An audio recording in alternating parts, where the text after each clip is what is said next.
অবশ্যই। এবার ধরো আমি 20,000 টাকার এসআইপি করবো, তাহলে 1,000 করে 20টা ফান্ডে দিই, সেটা তো ভালো হবে, মানে অনেক ধরনের ডাইভার্সিফাই হবে।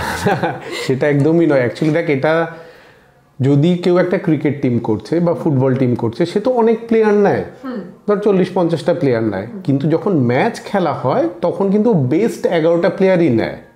তো মিউচুয়াল ফান্ডে অনেক ফান্ড আছে, অনেক ক্যাটাগরির ফান্ড আছে, তুই ছড়াতে পারিস প্রচুর ফান্ড, কিন্তু দেখবি সব ক্যাটাগরির মধ্যে কয়েকটাই ফান্ড আছে যারা ভালো পারফরমেন্স করছে।